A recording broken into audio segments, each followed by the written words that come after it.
The first thing I noticed wasn't the house. It was the sign. White, blue border, clean, impersonal font. The kind designed to look trustworthy without asking any questions. A phone number stretched across the middle like an invitation, and a QR code in the corner that felt oddly aggressive, like it didn't just want interest, it expected it. For sale, not a conversation. Not a suggestion. A decision. I sat in my car with the engine still running, my hands resting on the steering wheel longer than necessary. The ticking sound of cooling metal filled the silence, and somewhere down the street, a lawnmower hummed like nothing in the world had shifted. But it had. My brother's truck was in the driveway. That didn't surprise me. The silver sedan didn't belong. A magnetic logo was stuck to the door, Hendricks Premier Realty. That did something sharp and immediate to my chest. I glanced at the backseat. The cake box sat there carefully wedged between two grocery bags, protected like something fragile, which it was. Lemon sponge. The exact kind my mother talked about every spring, like it was tied to something brighter than the present. I had driven 4 hours for that cake, left before sunrise. Stopped at 3 different bakeries, rejected 2 because they got the frosting wrong. The third one finally smelled right before I even stepped inside. And now I was sitting in front of a house that looked like it didn't belong to us anymore. I turned off the engine. The quiet that followed felt heavier than it should have. For a moment, I didn't move, just stared at the sign like it might explain itself if I gave it enough time. It didn't, so I opened the door and stepped out. My name is Claire.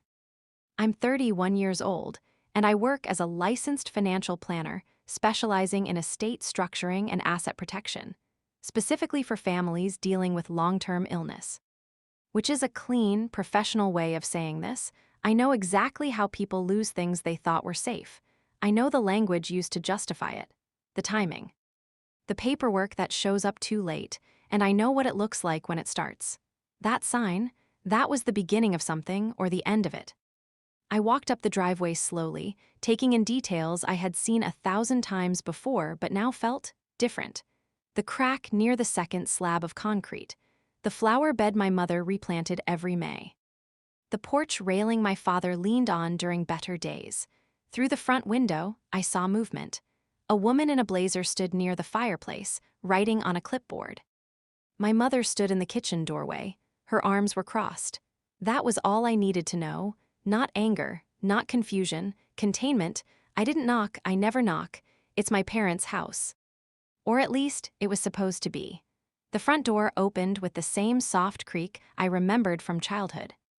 The woman turned immediately, professional smile already in place like it had been rehearsed in a mirror. "You must be the daughter," she said, extending her hand. "Derek mentioned you might." I didn't take it. Instead, I looked past her. Derek stood by the mantel, leaning against it like he belonged exactly where he was, relaxed, controlled, comfortable. Like nothing here was complicated. "Claire," he said, smiling just enough. "Good timing." Good timing.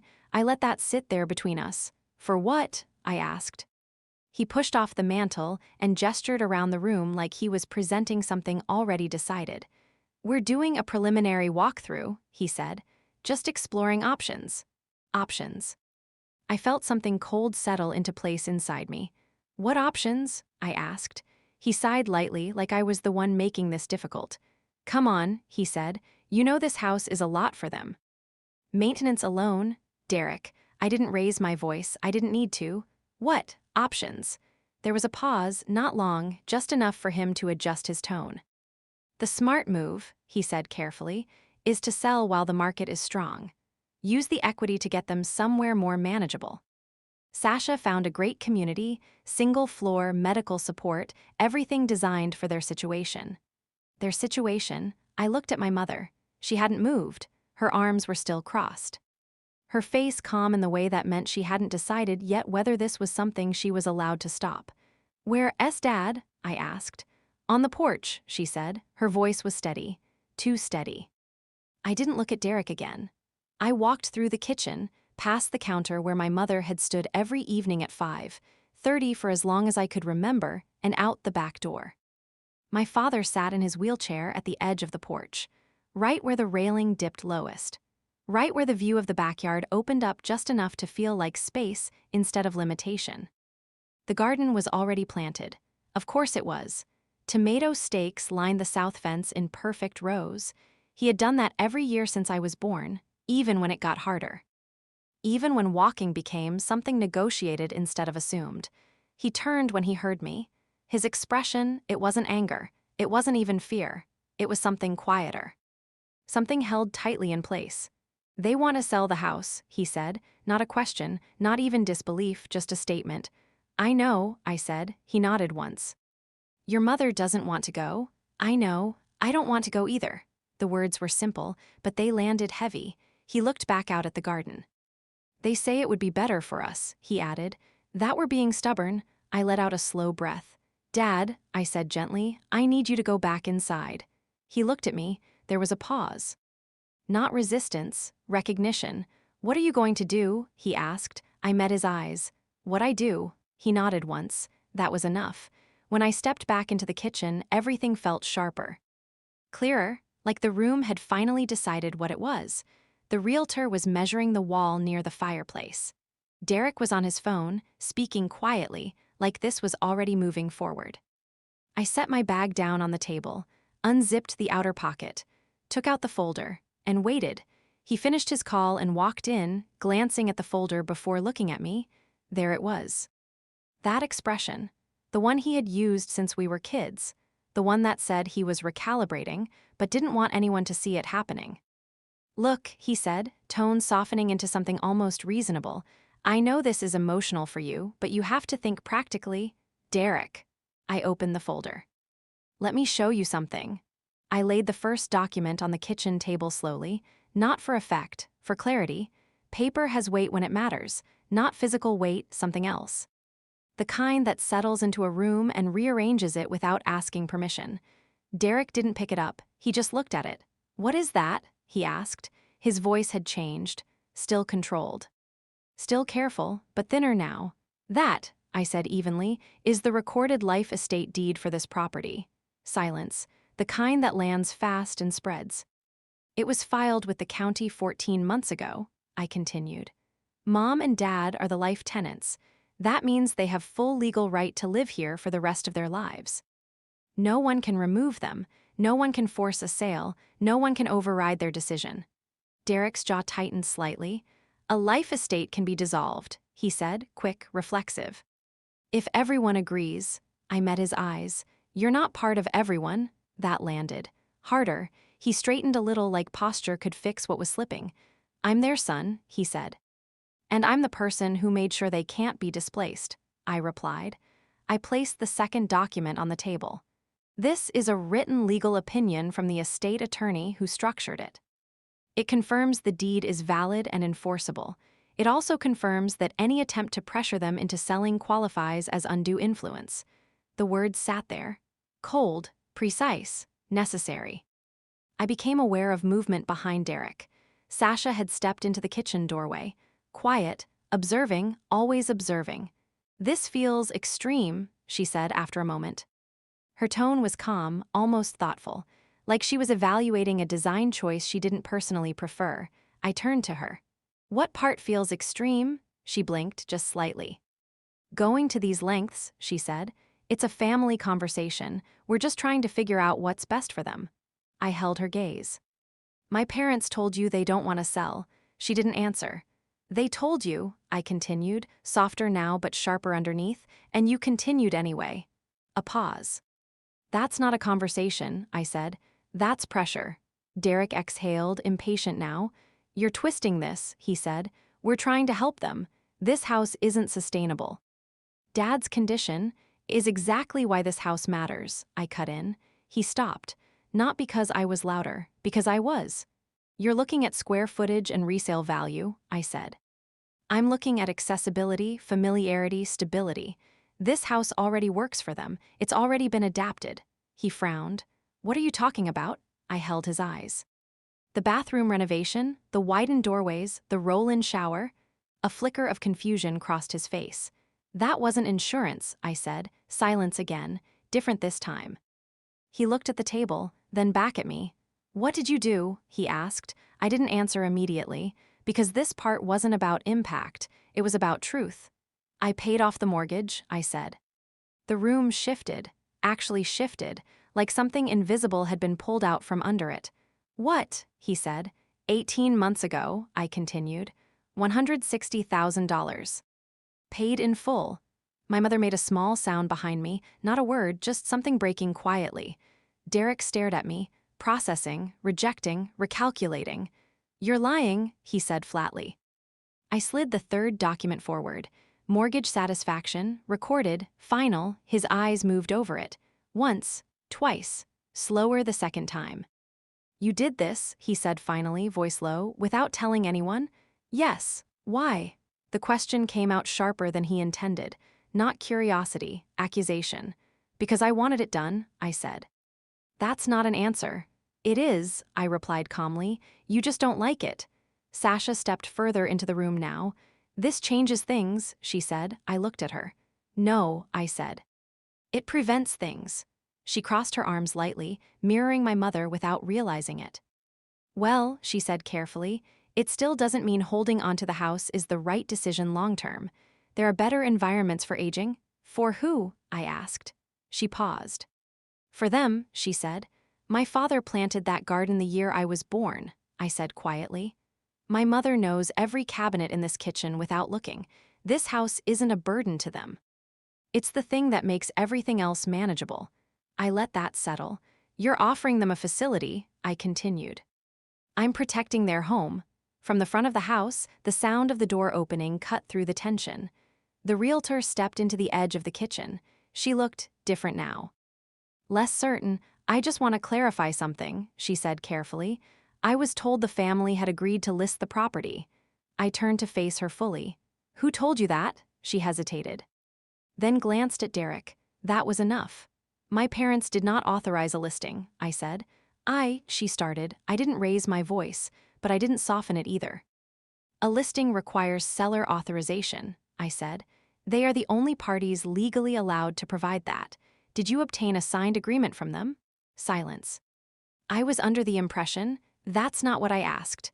Her grip tightened slightly on her clipboard.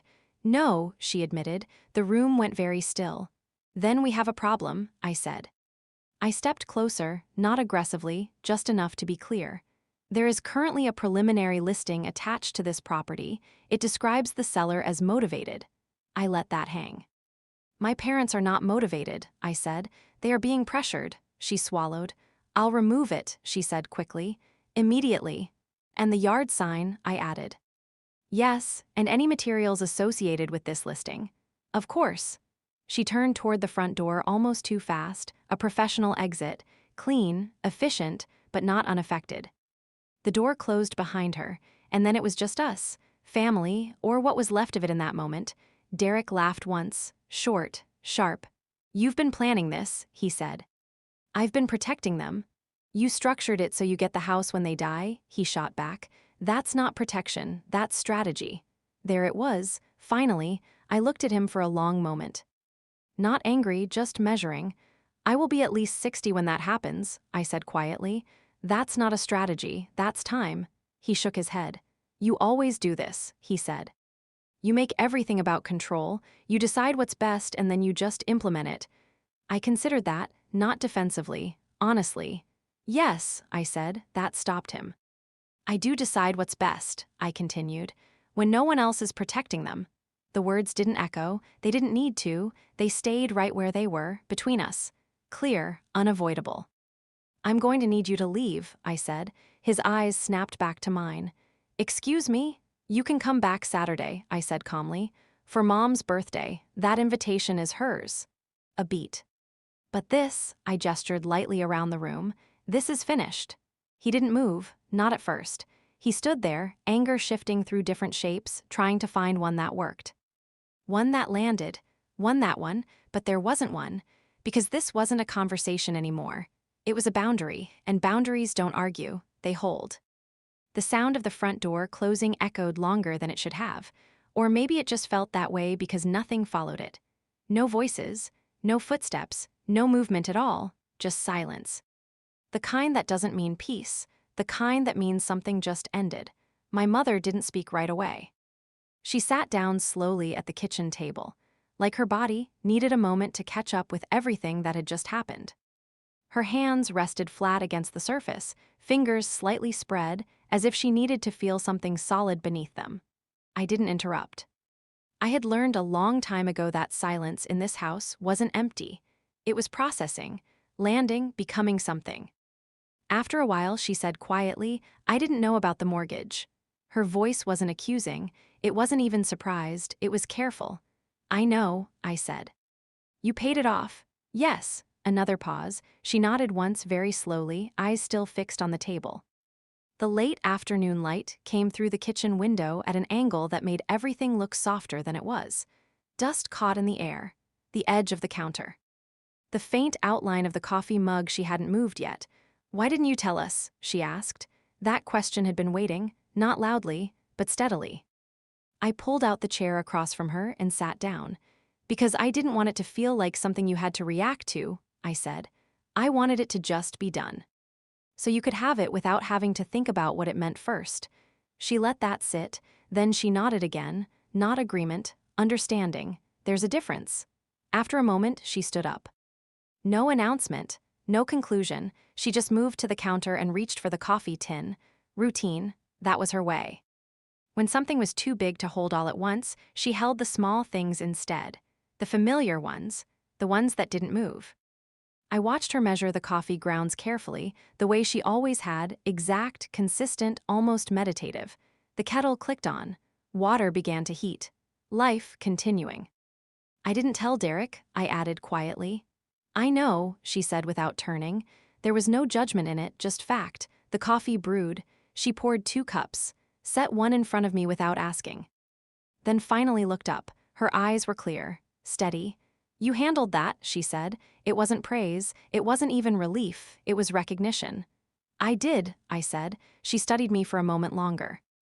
Then nodded, and that was enough. I stepped out onto the back porch. The air had shifted. Cooler now, evening settling in. My father was still there, exactly where I had left him. Hands resting on the arms of his chair, fingers relaxed but deliberate, watching the garden, always the garden. I sat down beside him without speaking. For a while, we just looked. Rows of soil. The tomato stakes standing straight and patient, the quiet promise of something growing. "Is it handled?" he asked eventually. "It's handled." He let out a breath, not heavy, not dramatic. Just released. We sat like that a little longer. Then he said, "Derek was here last weekend." I didn't respond. I already knew. He said holding onto this house was sentimental, he continued. That sentiment gets expensive, that we needed to be realistic. A faint smile touched his mouth. "I've been thinking about that word." I turned slightly toward him. "Sentimental?" He nodded. "I planted that first row of tomatoes the summer after you were born," he said. "Didn't know what I was doing. Your mother said I'd kill them." A small pause. "I just wanted something to grow." His eyes stayed on the garden, not distant, present, very present. "I don't think that's sentiment," he said quietly. "I think that's just what a life is."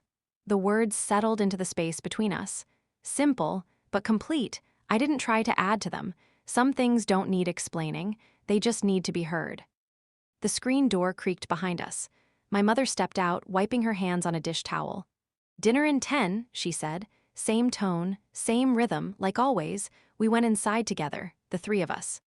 Moving around each other the way we always had, naturally, without needing to think about it.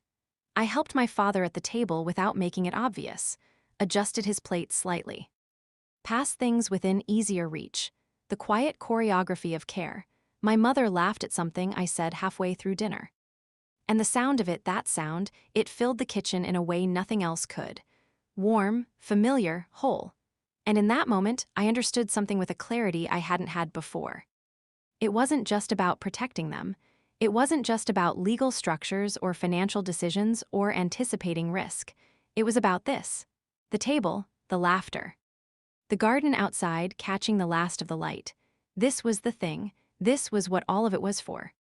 Later, after the dishes were done and the house had settled into its evening quiet, I stood at the kitchen window. The yard was dim now, but the outline of the tomato stakes was still visible. Steady. Unmoved, I thought about the sign, how it had looked that morning. Certain, final, like something already decided, and I realized something. A house doesn't become safe because no one tries to take it. It becomes safe because someone made sure they couldn't. Behind me, I heard my parents moving through the house. Familiar sounds. Cabinet doors, footsteps, the quiet rhythm of people who belonged exactly where they were. I rested my hand lightly against the counter. Solid, real, still here. And for the first time that day, I felt it fully settle. Not relief, something deeper, security. The post went up 4 days later. I didn't see it first. A cousin sent it to me with nothing but a question mark. That alone told me everything I needed to know. It wasn't direct. Derek was careful like that. No names, no address. No details that could be pointed at and called evidence. Just a paragraph about family, about power, about how love shouldn't come with legal documents attached. He used the word controlling twice. Sasha shared it within minutes. A few extended relatives reacted, hearts, agreement, vague comments that meant nothing and everything at the same time. From a distance, it looked like a thoughtful reflection. Up close, it was something else. I read it once. Then I closed the app, not because it didn't matter, but because I knew exactly what it was. Narrative, framing. The same instinct Derek had always had. If he couldn't control the outcome, he would try to control how it was understood. I sat at my desk for a long moment, hands still, mind already moving. This wasn't about me, it wasn't even about him. It was about containment. Clarity, prevention. I called my attorney, not urgently. Not emotionally, just directly. We need a short letter, I said. Something clean, factual. Within an hour, we had it drafted. 3 paragraphs, no dramatics, no accusations. Just boundaries, written in the language that holds. Any public statements referring, directly or indirectly, to me, my parents, or the property in a way that was false, misleading, or harmful to their well-being would be addressed accordingly. Nothing threatening, nothing excessive, just documented. I sent it, copied my parents' estate attorney, closed my laptop. The post was gone the next morning, no follow-up, no explanation. Just absence. 2 weeks passed. Quietly, almost enough to believe it had settled. Then my mother called on a Tuesday morning. Her voice was even, but her sentences were short. Which meant something was wrong. There was a man at the door, she said. I straightened slightly in my chair. What kind of man? He said Derek sent him, she continued. Said there was a buyer who wanted to do a walkthrough, that everything had already been approved. A pause. I didn't let him in. Good. You did exactly right, I said. She exhaled softly. I told him I needed to check with you first, she added. Is he still there? Yes. I pulled up the security camera feed on my laptop. The front view came into focus. A dark blue sedan parked at the curb. A man standing near the walkway, hands in his pockets, shifting his weight like someone waiting to be invited into something that didn't belong to him. I took a screenshot, opened my messages, typed one line to Derek. The property is protected under a recorded life estate deed. Any further attempts to access it without authorization will be treated as trespassing and harassment. I attached the image, sent it. 4 minutes later, my mother's voice came back through the phone. He's leaving, she said. I watched the screen as the man walked quickly to his car, got in, and pulled away without looking back. Another message came through. Derek, sorry, miscommunication. I stared at the words for a moment, then set the phone down. No response. None needed. That weekend I drove up again, not urgently, not reactively, just to be there. The house looked exactly as it should. No sign in the yard, no unfamiliar cars, just the same quiet street, the same porch, the same small details that made it what it was. My mother was in the front garden, planting annuals along the walkway, gloves on, kneeling in the soil. Focused. My father was on the porch with a book. One hand resting lightly on the page, holding his place more than reading. Nothing looked disrupted, and that mattered more than anything else. I carried the groceries inside, set them on the counter, and stepped back out to the porch. My father looked up. You didn't have to come, he said. I know, I replied, a small smile. That was enough. That evening, we ate outside. The weather had shifted into something softer, warm, still. The the kind of air that holds onto the day just a little longer.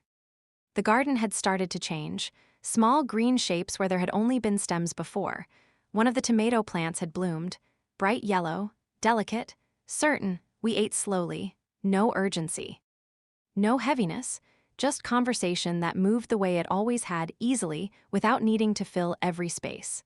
At some point, my father set his fork down, looked out at the yard. "I've been thinking," he said. My mother glanced at him, then back at her plate.